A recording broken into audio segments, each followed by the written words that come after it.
साल 1872 7 नवंबर को पानी का एक जहाज न्यूयॉर्क सिटी से इटली के लिए रवाना हुआ। लेकिन 4 दिसंबर 1872 को एक दूसरे जहाज के क्रू मेंबर्स उस जहाज को अटलांटिक महासागर के बीचों बीच तैरता हुआ देखते। यह देखकर उनके पसीने छूट जाते क्योंकि जहाज में एक भी इंसान मौजूद नहीं था। जहाज का कैप्टन और उस पर सभी सवार लोग गायब थे। क्या यह कोई कुदरत का खेल था या फिर किसी अदृश्य शक्ति का प्रहार? यह रहस्य अभी भी बना हुआ है। मैरी सेलेस्टे एक ऐसा नाम जो समुद्री इतिहास में रहस्य और अजीबोगरीब घटनाओं का प्रतीक बना हुआ है। यह एक अमेरिकी ब्रिगेडाइन जहाज था जिसे कनाडा के नोवा स्कोटिया शहर में स्थित एक छोटे से गांव के शिपयार्ड में बनाया गया था। आइए समझते हैं यह ब्रिगेडाइन जहाज होता क्या है। ब्रिगेडाइन जहाज 2 मस्तूल वाला एक नौकायान जहाज होता है जिसमें आगे और पीछे के मुख्य पालों को छोड़कर सभी चौकोर आकार के होते हैं। मस्तूल शब्द की उत्पत्ति प्रोटो इंडो यूरोपीय शब्द से हुई है जिसका अर्थ होता है पोल या खंभे। मस्तूल मुख्य रूप से नौकायान में खड़े उन खंभों को कहा जाता है जिन पर पालें लगी होती हैं। पालों को बादमान भी कहा जाता है और ये पालें ही हैं जो हवा के सहारे किसी भी जहाज को पानी में आगे धकेलने का काम करती हैं। अगर हम पालों की बात करें तो पालें मुख्य रूप से किसी कपड़े या किसी चीज से बनी पतली सतह या परतें होती हैं। शुरू में इस जहाज का नाम अमेजन रखा गया था और इसे व्यापारिक माल जैसे शराब, तेल, कोयला और अन्य वस्तुएं एक देश से दूसरे देश में ले जाने और लाने के लिए बनाया गया था। अमेजन से मैरी सेलेस्टे बनने के बीच इसका बहुत ही डरावना इतिहास रहा है जिसके कारण इसे घोस्ट शिप के नाम से भी जाना जाता है क्योंकि यह शिप अपने ही ओनर यानी कि मालिक को ही बर्बाद करने के लिए बदनाम थी। जिस किसी ने भी इस जहाज को खरीदा या तो उसकी मृत्यु हो गई या फिर वह पूरी तरह से कंगाल हो गया। साल 1867 में नोवा स्कोटिया में अनेक तूफानों ने दस्तक दी जिसका परिणाम यह हुआ कि तूफानी हवाओं ने शिप को उनके पुराने मालिकों से दूर बहाकर केप ब्रिटेन द्वीप के किनारों पर मलबे के रूप में जमा कर दिया। कहते हैं होनी को कोई नहीं टाल सकता और यहाँ से शुरू होती है मैरी सेलेस्टे बनने की कहानी। साल 1868 में अमेजन के मलबे को एक स्थानीय व्यापारी ने एक अमेरिकी नाविक जिसका नाम रिचर्ड डब्ल्यू हेंस था उसे बेच दिया। नाविक ने उस मलबे की मरम्मत करवाई और उस पर नई पालें भी चढ़वाई जिसके बाद वह मलबा एक शानदार जहाज बन जाता है और रिचर्ड ने उसी जहाज को नया नाम दिया मैरी सेलेस्टे। लेकिन किसे पता था कि यह शानदार दिखने वाला जहाज कुछ सालों में ही इतिहास की सबसे डरावनी और रहस्यमय घटनाओं में शामिल हो जाएगा। साल 1872 7 नवंबर को मैरी सेलेस्टे न्यूयॉर्क सिटी से इटली के जिनोवा शहर के लिए रवाना होता है। जहाज पर कैप्टन बेंजामिन ब्रिग्स, उनकी पत्नी सारा ब्रिग्स, उनकी 2 साल की बेटी सोफिया और 7 अन्य चालक दल के सदस्य थे। जहाज पूरी तरह से शराब के बैरलों से लदा हुआ था। जब जहाज न्यूयॉर्क सिटी से रवाना हुआ तब मौसम एकदम साफ और यात्रा के लिए अनुकूलित था। लेकिन 4 दिसंबर 1872 को जब एक दूसरा जहाज जिसका नाम देई ग्रेटिया था अटलांटिक महासागर में यात्रा कर रहा था तो उस जहाज के चालक दल ने मैरी सेलेस्टे जहाज को देखा। जहाज पानी में तैर रहा था लेकिन कुछ चीजें अजीब लग रही थी। जब देई ग्रेटिया के सदस्य मैरी सेलेस्टे पर चढ़े तो उनकी आंखें फटी रह गईं क्योंकि जहाज पूरी तरह से खाली था। जहाज पे कोई भी इंसान मौजूद नहीं था, ना तो कैप्टन, ना उसकी फैमिली और ना ही चालक दल के सदस्य। जहाज की सबसे अजीब बात थी कि जहाज पूरी तरह से सुरक्षित था। जहाज में कोई भी ऐसे सबूत नहीं मिलते हैं जिससे यह कहा जा सके कि किसी पायरेट दल ने उस पर अटैक किया। जहाज की हालत सामान्य थी, खाने पीने की वस्तुएं सही सलामत थी।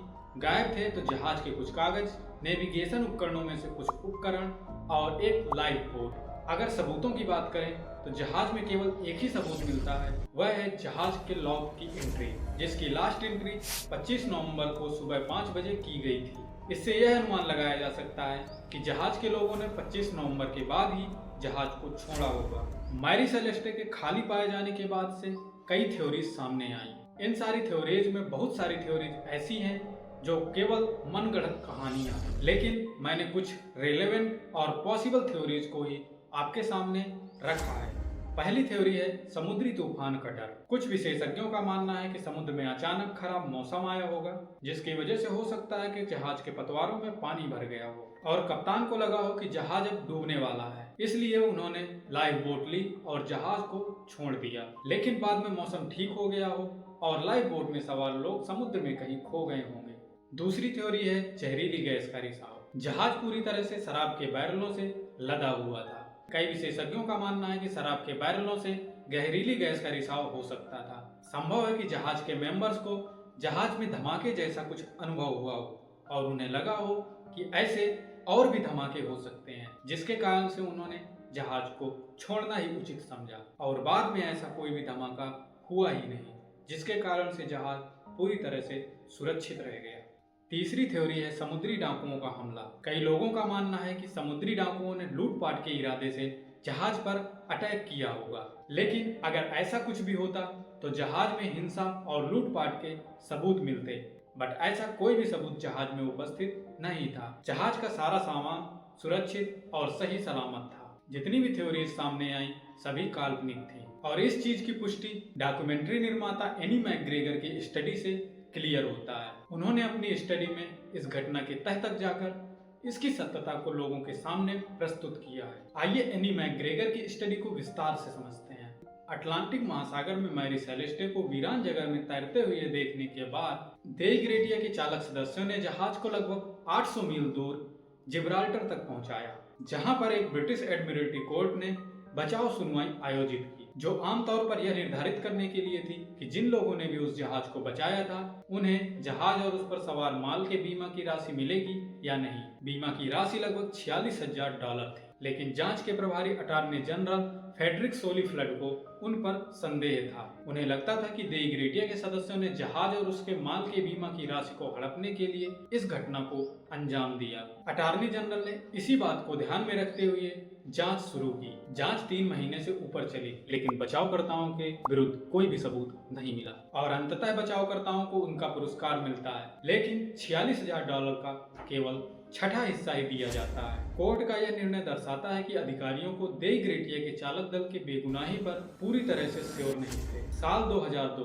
डॉक्यूमेंट्री निर्माता एनी मैकग्रेगर ने इस रहस्य को सॉल्व करने में अपनी रुचि दिखाई और उन्होंने समुद्री विज्ञानी फिल रिचर्डसन के साथ मिलकर इस घटना का गहराई से अध्ययन किया। उन्हें अटॉर्नी जनरल फेडरिक सोली फ्लड के नोट्स से बहुत ही महत्वपूर्ण जानकारी मिलती है, जिसने इस रहस्य को सॉल्व करने में महत्वपूर्ण भूमिका निभाई, जिस पर लिखा था अजोरस पहुंचने से एक दिन पहले बेंजामिन ब्रिग्स ने जहाज का रास्ता बदल दिया था और शायद रुकने के ठिकाने की तलाश में सांता मारिया द्वीप के उत्तर में चले गए। जहाज के लॉक की अंतिम प्रविष्टि की एक दिन पहले मैरी सेलेस्टे ने समुद्र में उथल-पुथल और 35 नॉट से ज्यादा की हवाओं का सामना किया। फिर भी एनी मैकग्रेगर का मानना है कि समुद्र की उथल-पुथल और खराब क्रोनोमीटर किसी भी अनुभवी कप्तान को जहाज छोड़ने के लिए मजबूर नहीं कर सकती है। बाद में एनी मैकग्रेगर को कुछ ऐसा मिलता है जिसने रहस्य की बाजी ही पलट दी। एनी मैकग्रेगर का कहना है कि मैरी सेलेस्टे ने अपनी पिछली यात्रा में कोयला ढोया था और जहाज को इस यात्रा में बड़े पैमाने और जल्दीबाजी में तैयार किया गया था, जिसकी वजह से यह पूरी तरह से यात्रा के लिए तैयार नहीं हो पाया।